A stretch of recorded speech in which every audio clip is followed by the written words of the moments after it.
చేస్తాడు బీదసాదల ధైర్యం వీడు దోపిడి దొంగల భరతం పడతాడు మన రాహుల్ గాంధీ దేశం బంగారు పోతే అవుతాడు. ఇప్పుడు వరంగల్ పార్లమెంట్ సభ్యులు శ్రీమతి కావ్య గారిని మాట్లాడాల్సిందిగా విజ్ఞప్తి చేస్తున్నాను.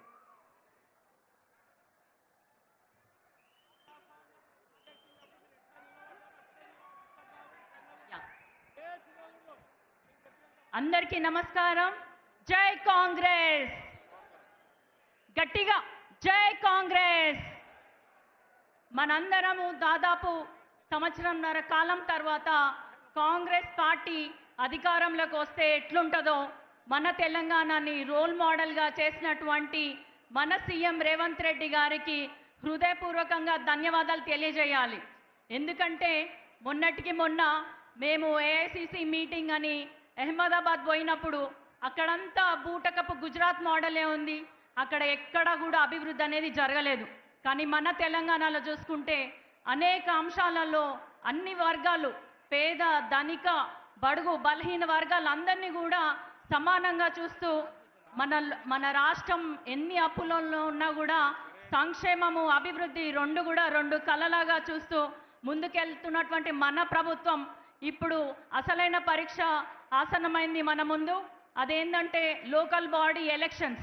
ఇప్పుడు ఇవెందుకు స్థానిక సంస్థ ఎలక్షన్స్ ఎందుకు అవసరం అంటే ఎందుకు మనం ప్రతి చోట గెలవాలి, ప్రతి ఊరు వాడ గ్రామం మండలం నియోజకవర్గం మొత్తంలో కాంగ్రెస్ జెండా ఎందుకు ఎగరాలంటే మన ఫౌండేషన్ స్ట్రాంగ్గా ఉంటే తర్వాత 2029లో కూడా ఇక్కడ రెండోసారి మన ప్రియతమ నేత మన సీఎం రేవంత్ రెడ్డి గారు రెండోసారి సీఎం అవుతారు. అక్కడ జాతీయ రాజకీయాల్లో కాంగ్రెస్ పార్టీ అధికారంలోకి వస్తే మన ప్రియతమ నేత రాహుల్ గాంధీ గారు అధికారంలోకి వస్తారు. ఎందుకు అవసరం అంటే ఇక్కడ పార్లమెంట్లో మనకున్నటువంటి బీజేపీ ద్వయం అమిత్ షా గారు మరియు మోడీ గారు ఎంతసేపు మతోన్మాదాన్ని నమ్ముకున్నారు. కానీ రాహుల్ గాంధీ గారు వారి అనుచరులైన మనమందరం కూడా కేవలం రాజ్యాంగాన్ని నమ్ముకున్నాము. అంబేద్కర్ గారిని రాజ్యాంగాన్ని అడుగు అడుగున అవమానిస్తుంది బీజేపీ ప్రభుత్వం. కాబట్టి మన ముందు తరాలు మంచిగా ఉండాలంటే మనం ఇప్పటికే చూస్తున్నాం అనేక రాష్ట్రాల్లో అనేక వర్గాలని మైనారిటీ, ముస్లిమ్స్, క్రిస్టియన్స్, మహిళలు, దళితులు ఇట్లా వాళ్ళకి ఇవన్నీ వర్గాలు కూడా నచ్చవు. కాబట్టి అందరి మీద దాడి చేస్తూ అది ఎక్కడ కూడా బయటపడకుండా అణిచివేత అనేది ఆరంభించింది బీజేపీ ప్రభుత్వం. మరి అలాంటి అణిచివేతని అడుగడుగున ప్రశ్నిస్తుంది ఎవరైనా ఉన్నారంటే అది కేవలం రాహుల్ గాంధీ గారే.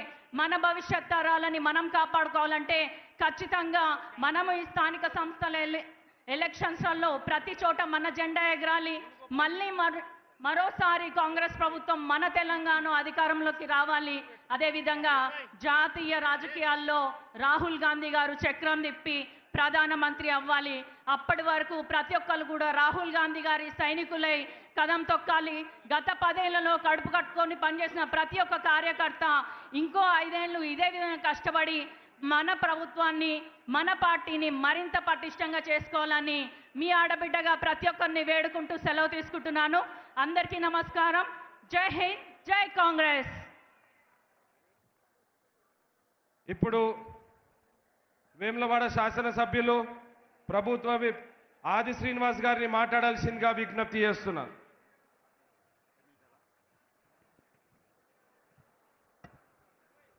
అందరికీ నమస్కారము. వేదిక మీద ఉన్నటువంటి కాంగ్రెస్ పార్టీ పెద్దలు, గౌరవ శాసనసభ్యులు, శాసనమండలి సభ్యులు, పార్లమెంట్ సభ్యులు, మాజీ మంత్రివర్యులు, కాంగ్రెస్ పార్టీలో వివిధ హోదాలు ఉన్నటువంటి నాయకులు, గౌరవ మంత్రివర్యులు, అదేవిధంగా పీస్ అధ్యక్షులు మహేష్ కుమార్ గౌడ్ గారు, అదేవిధంగా మీనాక్షి నటరాజన్ గారు, ఈ కార్యక్రమానికి ఈనాటి సమావేశానికి తెలంగాణ నలుమూలల నుండి వచ్చేసినటువంటి కాంగ్రెస్ పార్టీ నాయకత్వానికి, కాంగ్రెస్ పార్టీ అభిమానులకు అందరికీ కూడా పేరు పేరున నా హృదయపూర్వకమైనటువంటి నమస్కారాలు ఈ సందర్భంగా ముందుగా తెలియజేస్తూ, గ్రామ స్థాయి అధ్యక్షుల నుండి మండల స్థాయి కాంగ్రెస్ కమిటీ అధ్యక్షులను, జిల్లా కాంగ్రెస్ పార్టీ అధ్యక్షుల్ని, నాయకులతోని ముఖాముఖి సమ్మేళనం ఈరోజు జాతీయ స్థాయి అధ్యక్షులు ఉన్నటువంటి మల్లికార్జున్ ఖార్గే గారితో జరుగుతున్నటువంటి సమావేశానికి వేలాదిగా వచ్చేసినటువంటి